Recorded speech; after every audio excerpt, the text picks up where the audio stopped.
In this video, we're going to talk a little bit about the Blue Mockingbird threat that we've documented here at Red Canary. My name's Tony and I'm an intelligence analyst for Red Canary.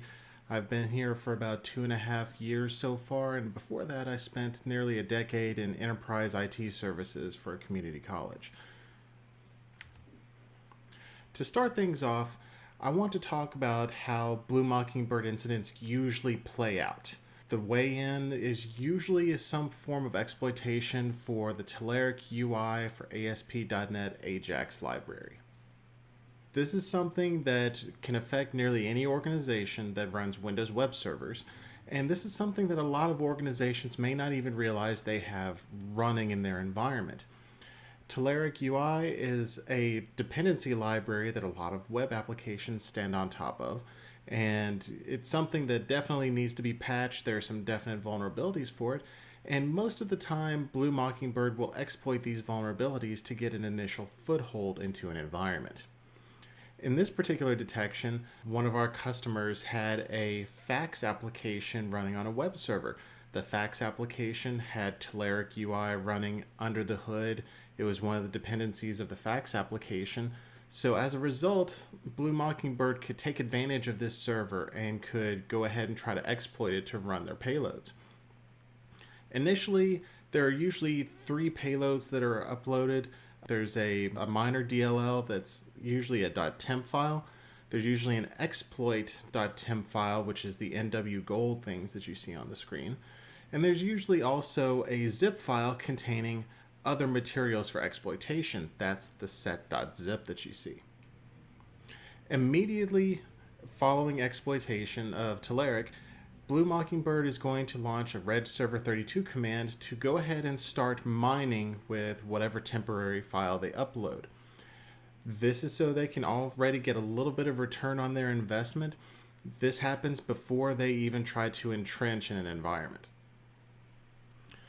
While this mining process is going on, they begin to try to do some more activity to start their entrenchment, their persistence process. Inside a batch file that is usually uploaded, there's usually commands for them to go forth and expand whatever set.zip zip file they upload. Inside the zip file, there's going to be a process named let.exe. There's going to be a bat file named rn.bat, as well as a couple of DLLs and a .mof file. Talking through those real quick. Let.exe, as you can see from the script here, has some command line options that indicate it is most likely a juicy potato exploit. This is a quick and simple way for adversaries to exploit, escalate their privileges from a Windows service account to the local system account on a Windows host. This is extremely dangerous, extremely possible to do on Windows web servers, because most of the time with Windows web servers, your ASP.NET applications are going to run as either a service account or a virtual service account, an ASP.NET application pool identity. In both cases, most of the time these accounts are going to have something called the SE impersonate privilege enabled on them. If there's an SE impersonate privilege that's available, you're going to have the ability for someone to use juicy potato, for someone to use other kinds of exploits to escalate privileges, and it usually ends up with a bad day. The other files here, rn.bat is a pretty long script that does the entrenchment and further deployment of crypto miner activity. xg.dll, this is the file that is actually the cryptocurrency miner payload. It's a version of xmrig in DLL form. x.mof, this is a Microsoft object file. This is a way for the adversary to extend Windows management instrumentation, the WMI components of a Windows system.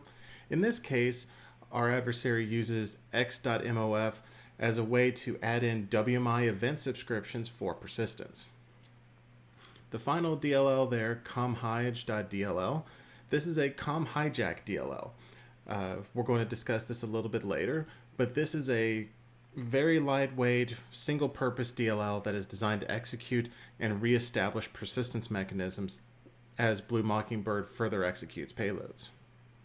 And here's where a lot of the persistence and entrenchment starts to happen. The execution of rn.bat. First of all, we'll start modifying Windows services.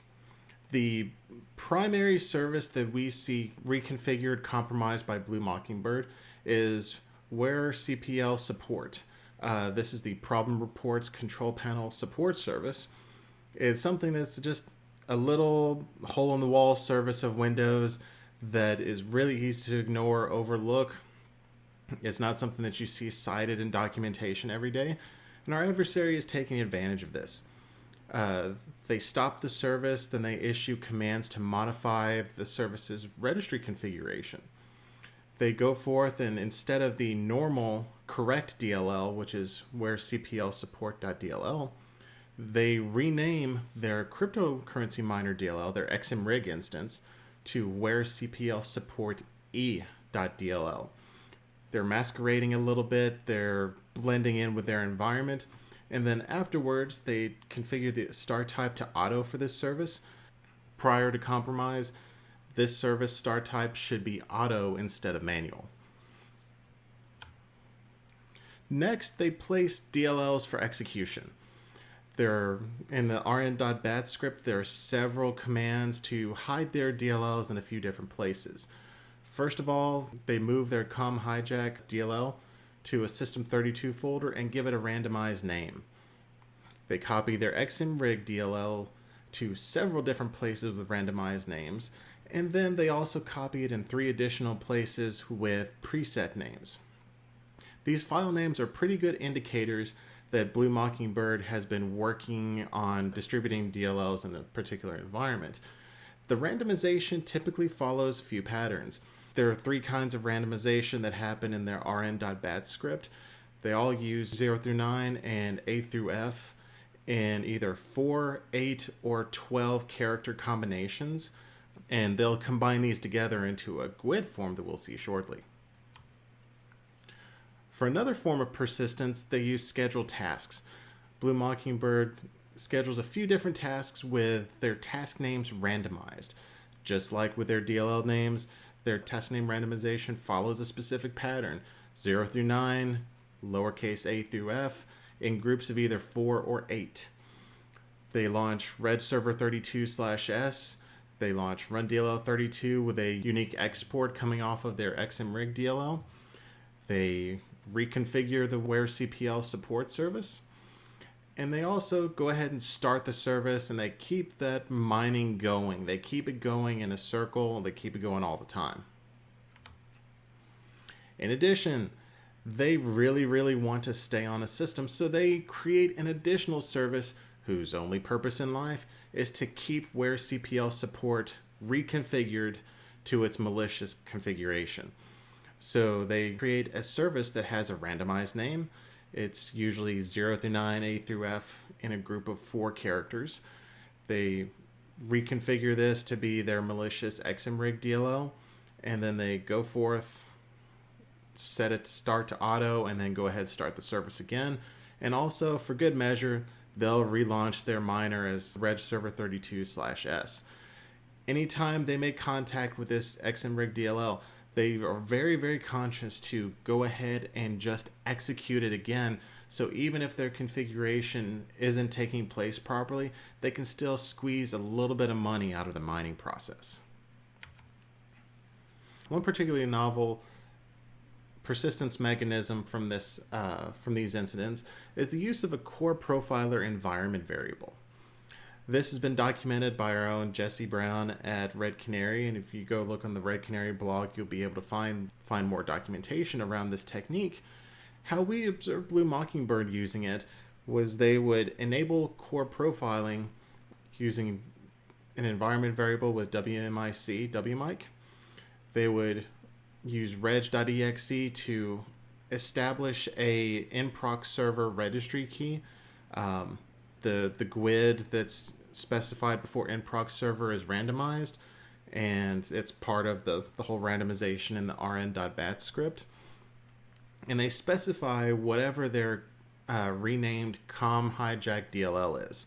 So our previous slide where they moved their COM hijack DLL, wherever they moved it is going to be the path that is added in under the nproc server key.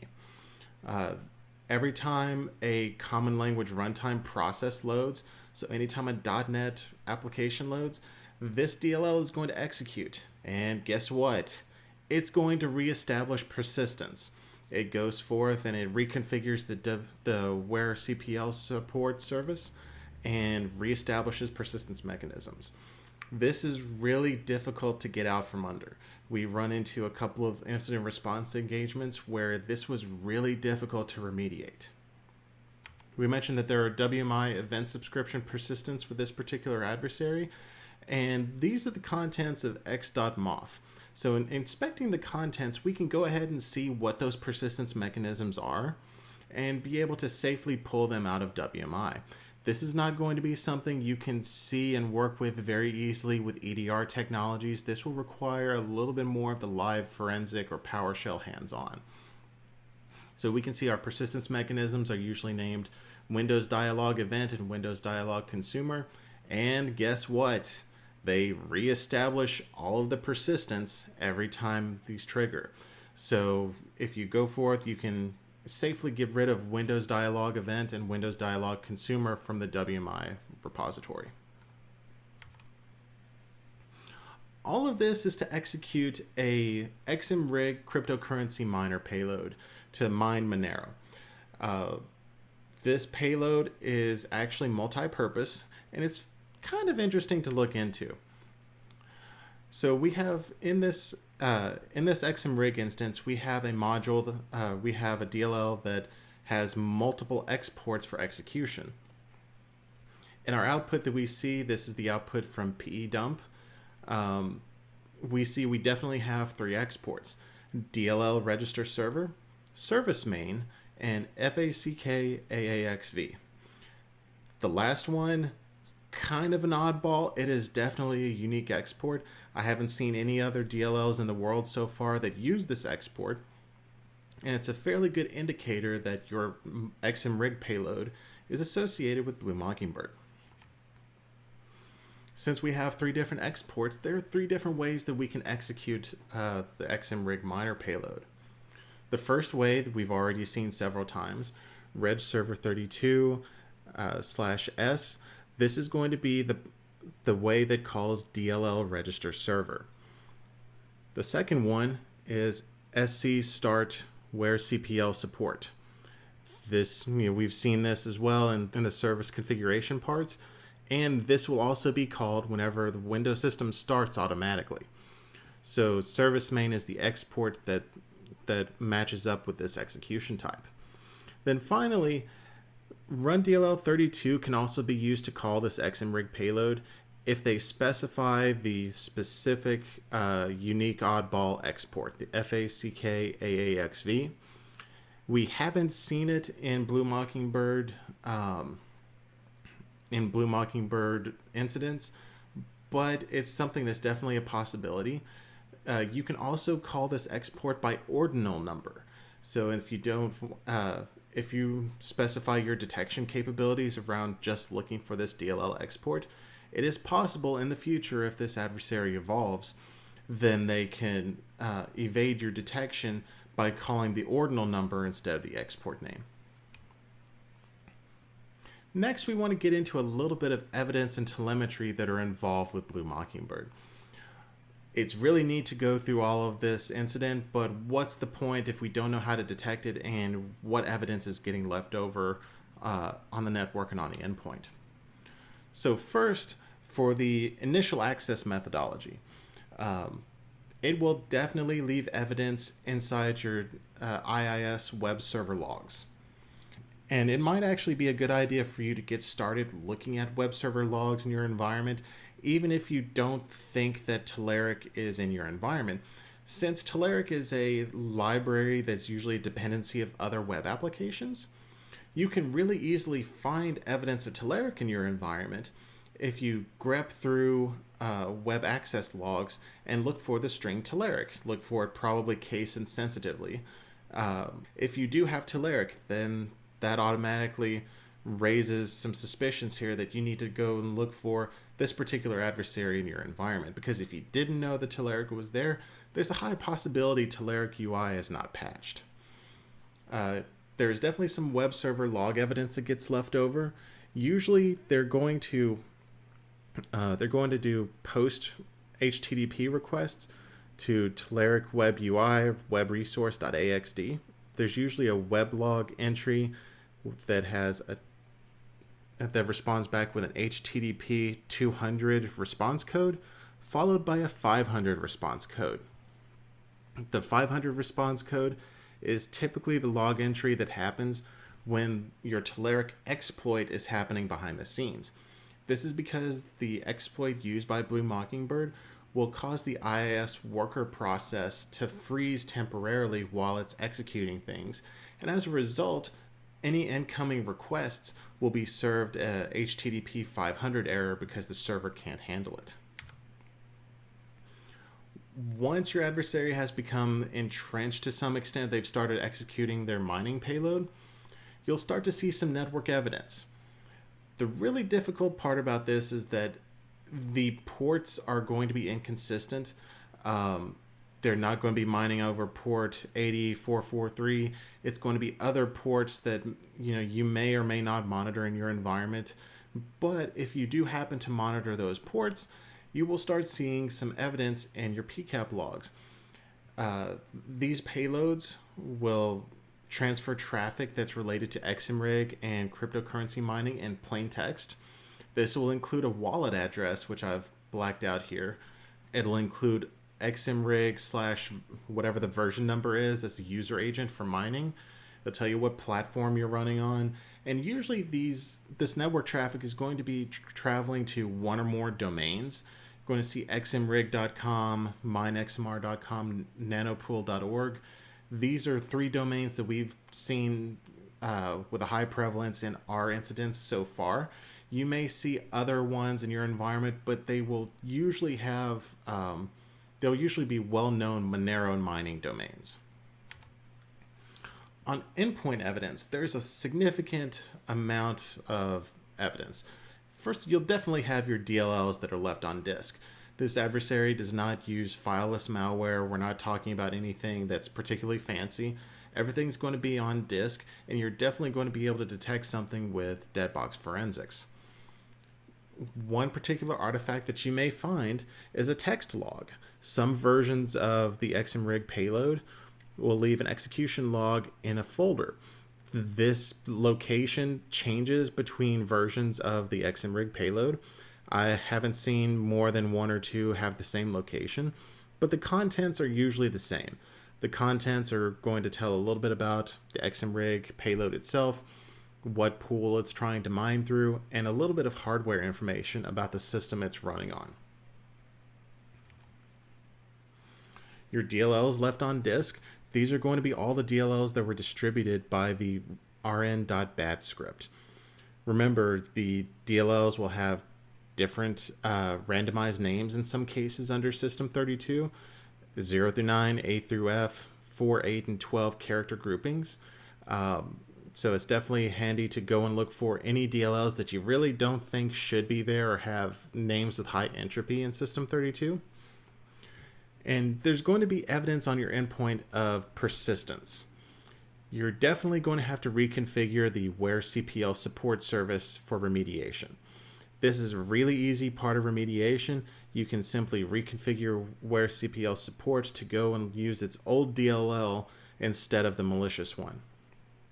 You're going to have 1 or more services that have a randomized name, again, 0 through 9, A through F, and a character grouping of 4. And this is an opportunity for you to go forth and clean out your Windows services. If you see something that has suspicious name, if a randomized name, high entropy name, something like that, these are services that you'll want to look into. Same thing for scheduled tasks. Again, randomized names and groups of 4 and 8 characters. For the Windows event subscriptions, you can go and take care of the Windows Dialog event and Windows Dialog Consumer WMI structures in the WMI repository. And then finally, for the core profiler, there are a few different structures that you can delete. You can delete the core enable profiler environment variable.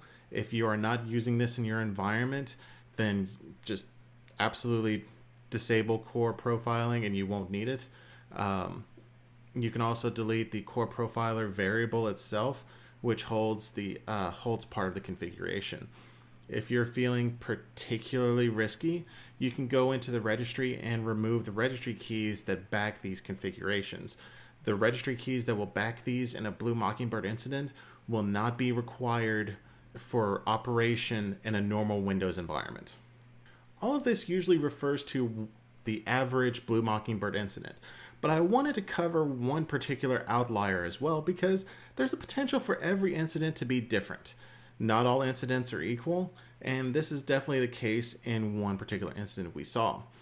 In one incident, our Blue Mockingbird adversary also started tinkering with some proxying tools and some reverse shells. So first of all, they decided to use FRP, a fast reverse proxy project that's available on GitHub.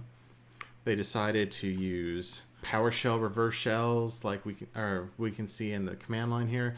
They were using a couple of different proxies to pivot around the environment, trying to figure out what tools matched them and what didn't. It really struck us at the time as an adversary that didn't really have their full tool set together yet. So they're trying different things, trying to work out what works and what doesn't. Unfortunately, they're also doing this with service accounts. So at this point, they had legitimate access to service accounts. They had the credentials for them. In this case, in one customer environment, we saw them accessing an SCCM service account. They were logged in with remote desktop. So these are some really interesting cases where maybe you want to check into your service accounts. You may want to make sure that your service accounts are not being used for remote desktop access or any other kind of remote access that's not authorized. They used multiple kinds of proxies. In addition to FRP before, they used Secure Socket Funneling Tool, SSF, with specific command lines. They also used the Venom Go language proxy. We see a lot of adversaries using Golang proxy tools nowadays. If you start looking for these kinds of things in your environment, you're probably not going to find Blue Mockingbird, but you're definitely going to have some interesting incidents because we see like these proxy projects are a dime a dozen. There are a lot of them out in the wild, and adversaries decide to experiment with them at different opportunities. I want to end this presentation with a call for help, a call to help us collaborate. Do you want to share information? Do you want to learn more? Have you seen Blue Mockingbird in your environment and you think it's unique that something different has happened from this presentation? We want to know about it. We want to learn. We want to help be an ally. So please reach out at blog@redcanary.com and we'll talk to you. We'll collaborate on it. And as always, if you want to learn more and you don't want to share information, you can always join in with redcanary.com/blog and see some awesome content. Thanks for joining.